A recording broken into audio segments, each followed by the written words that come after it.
យោងឯកសារទស្សនៈទានសរសេរដោយលេខាធិការដ្ឋានបានបង្ហាញពីប្រវត្តិជោគជ័យនៃព្រឹត្តិការណ៍កន្លងទៅមានដូចជាជោគជ័យនៃការធ្វើជាម្ចាស់ផ្ទះនៃកិច្ចប្រជុំគណៈកម្មការនយោបាយនៃសភានិយាយភាសាបារាំង APS នៅឆ្នាំ2026កិច្ចប្រជុំស្ដីពីការកសាងភាពជាដៃគូអាយប៉ាក្នុងអំឡុងពេលកិច្ចប្រជុំអ្នកនយោបាយអាយប៉ាលើកទី16កាលពីឆ្នាំ2025ជាមួយដៃគូសន្ទនារបស់អាយប៉ាដោយឡែកសម័យប្រជុំពេញអង្គលើកទី11នៃសភាអន្តរជាតិដើម្បីភាពអត់ឱននិងសន្តិភាព IPTP នៅឆ្នាំ2024ដែលបានអនុម័តធម្មនុញ្ញសន្តិភាពសកលដើម្បីមនុស្សជាតិនិងភពផែនដីឆ្លុះបញ្ចាំងពីការបដិញ្ញាចិត្តរបស់កម្ពុជាចំពោះការរួមរស់ដោយសន្តិភាពការចូលរួមជាមួយអន្តរជាតិប្រកបដោយស្ថាបនាពហុភាគីនិយមនិងការគោរពច្បាប់អន្តរជាតិជាកិត្យានុភាពកណិកានៅពេលដែលប្រទេសរបស់យើងដែលពីអតីតកាលគេស្គាល់តែជាប្រទេសដែលឆ្លុះកាប់ចាក់គ្នាបែកបាក់គ្នា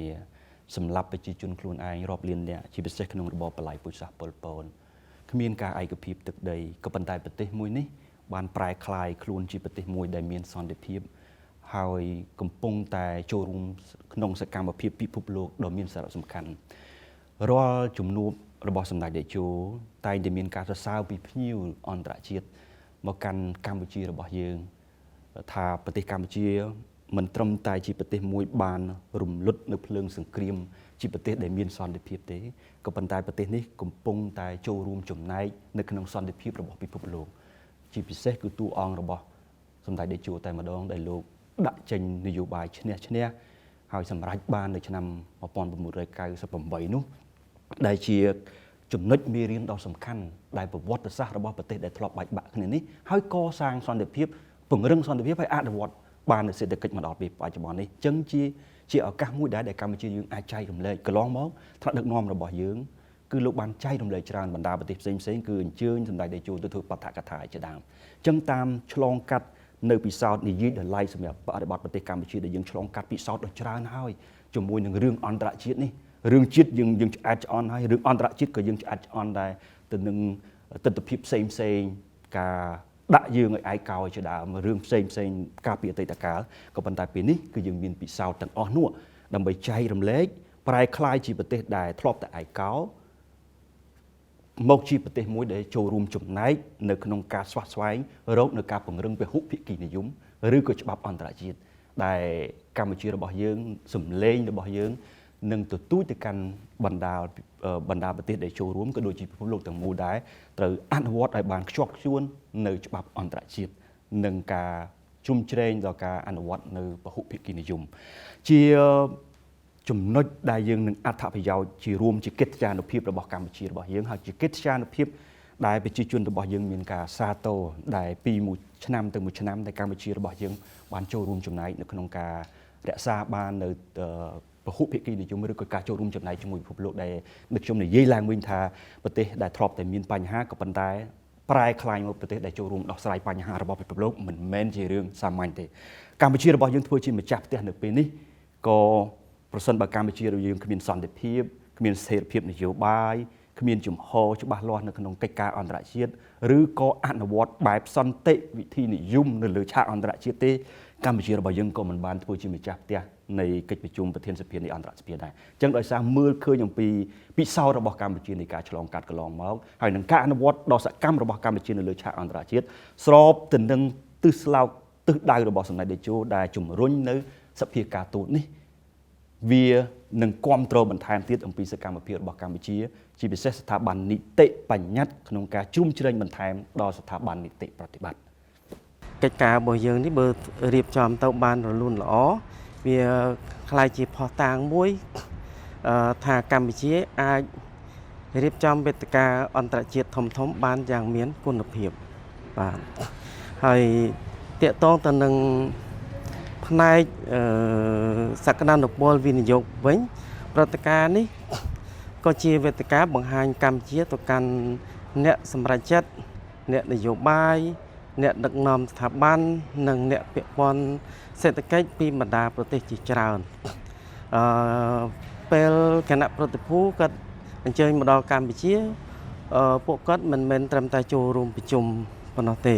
ប៉ុន្តែគាត់មើលឃើញពីហេដ្ឋារចនាសម្ព័ន្ធនានាមានសន្តាគារអាកាសយានដ្ឋានសេវាកម្មធនធានមនុស្សនិងសក្តានុពលទីផ្សាររបស់កម្ពុជានេះអាចបង្កើតទំនុកចិត្តថ្មីសម្រាប់ពាណិជ្ជកម្មនិងការវិនិយោគហើយទាក់ទងទៅនឹងផ្នែកវប្បធម៌និងសក្តានុពលទេសចរវិញកម្ពុជាយើងគឺមានអត្តសញ្ញាណវប្បធម៌ដ៏រឹងមាំតាមរយៈអង្គរវត្តនៅប្រាសាទអង្គរតូចអង្គរធំប្រាសាទទាំងឡាយសិល្បៈប្រពៃណីអាហារសិប្បកម្មបដិសណ្ឋារកិច្ចរបស់ប្រជាជនខ្មែរបើពេលប្រតិភូអន្តរជាតិមកដល់ប្រទេសកម្ពុជាពួកគាត់អាចក្លាយជាអ្នកផ្សព្វផ្សាយកម្ពុជាទៅកាន់ប្រទេសរបស់ពួកគាត់វិញដូច្នេះវប្បធម៌និងទេសចរជាទ្រព្យសម្បត្តិរបស់រដ្ឋមួយដែលអាចបង្កើតចំណូលទៅដល់ប្រទេសជាតិរបស់យើងផងដែរអ្នកនាំពាក្យប្រសិទ្ធិជាធិរិទ្ធដែលមានបទពិសោធន៍ជ្រាលជ្រៅអំពីព័ត៌មានទូទៅបានបន្ថែមថាសន្និសីទនេះនឹងផ្ដល់ជាវេទិកាសម្រាប់បណ្ដាប្រធានសភាថ្នាក់ដឹកនាំសភាតំណាងអង្គការអន្តរសភានិងអង្គការអន្តរជាតិបញ្ញវន្តអ្នកជំនាញការនិងស្ថាប័នពាក់ព័ន្ធផ្សេងទៀតដើម្បីចែករំលែកយុទ្ធសាស្ត្រនិងការអនុវត្តឆ្ពោះទៅមុខដែលឆ្លើយតបទៅនឹងសំណួរដូចខាងក្រោមតើសភាអាចពង្រឹងពហុភាគីនិយមបានយ៉ាងដូចផ្ដិចនៅក្នុងបរិបទដែលការបែកបាក់ភូមិសាស្ត្រនយោបាយនិងភាពមិនប្រកបប្រជាទូទាំងពិភពលោកកំពុងវិវត្តកាន់តែខ្លាំងឡើងតើអាចជំរុញអភិក្រមនៃការសម្របសម្រួលរបស់សភាបែបណាដើម្បីដោះស្រាយឫសគល់នៃជម្លោះនិងគ្រប់គ្រងដល់ការបង្ការការកាត់បន្ថយជម្លោះនិងកិច្ចសម្របសម្រួលល្អតើមានជំរឿអ្វីខ្លះសម្រាប់ស្ថាប័នសភាដើម្បីពង្រឹងសមត្ថភាពឆ្លើយតបរបស់ខ្លួនក្នុងការរក្សាសណ្ដាប់ធ្នាប់អន្តរជាតិផ្អែកលើច្បាប់និងជំរុញវិបុលភាពយូរអង្វែងប្រកបដោយបរិយាបន្នតើកិច្ចសន្ទនាអន្តរជំនឿអាចតភ្ជាប់អរិយធម៌មនុស្សនិងពង្រឹងសន្តិសហវិជ្ជមានរបស់មនុស្សជាតិនៅក្នុងយុគសម័យ Digital ដោយរបៀបណាសន្និសីទប្រធានសភានៃអន្តរសភា ISC នៅរាជធានីភ្នំពេញមានគោលបំណងពង្រឹងសាមគ្គីភាពសភាតាមរយៈការពង្រឹងកិច្ចសហប្រតិបត្តិការនិងកិច្ចសន្ទនាដោយសង្កត់ធ្ងន់លើទូនីតិរបស់សភាក្នុងការបង្ការជម្លោះនិងកិច្ចសម្របសម្រួលល្អពង្រឹងការបដិញ្ញាចិត្តចំពោះពហុភាគីនិយមនិងសណ្ដាប់ធ្នាប់អន្តរជាតិដែលផ្អែកលើច្បាប់តាមរយៈការជំរុញកិច្ចសហប្រតិបត្តិការនីតិបញ្ញត្តិលើសន្តិសុខមនុស្សជាតិសន្តិសុខសេដ្ឋកិច្ចនិងការអភិវឌ្ឍប្រកបដោយចីរភាពអនុម័តសេចក្តីថ្លែងការណ៍ទីក្រុងភ្នំពេញដែលមានទស្សនវិស័យឆ្ពោះទៅមុខដែលគូបញ្ជាក់ពីអត្ថិភាពរួមនិងមាគ៌ាសម្រាប់សណ្ដាប់ធ្នាប់ពិភពលោកដែលមានស្ថិរភាពនិងយុត្តិធម៌អ្វីដែលជាការរំពឹងទុកក្នុងនាមជាម្ចាស់ផ្ទះទទួលរៀបចំព្រឹត្តិការណ៍អន្តរជាតិធំៗបែបនេះលោកគឹមសុគន្ធព្រឹទ្ធបរិះរងវិទ្យាល័យសេដ្ឋកិច្ចបានប្រាប់អ្នកយកព័ត៌មានថាអញ្ចឹងការធ្វើជាម្ចាស់ផ្ទះព្រឹត្តិការណ៍អន្តរជាតិធំនេះគឺបង្ហាញពីសមត្ថភាពរបស់កម្ពុជារបស់យើងក្នុងការរក្សាបាននៅសន្តិសុខសណ្ដាប់ធ្នាប់ស្ថិរភាពនយោបាយនិងការគ្រប់គ្រងព្រឹត្តិការណ៍កម្រិតខ្ពស់បាទហើយប្រទេសមួយអាចទាក់ទាញភ្ញៀវទាក់ទាញវិនិយោគនិងទាក់ទាញភាពការជឿជាក់បានលុះត្រាតែពិភពលោកនៅឯងមើលឃើញថាប្រទេសនេះមានស្ថិរភាពនិងមានសមត្ថភាពរៀបចំប្រកបដោយវិជ្ជាជីវៈ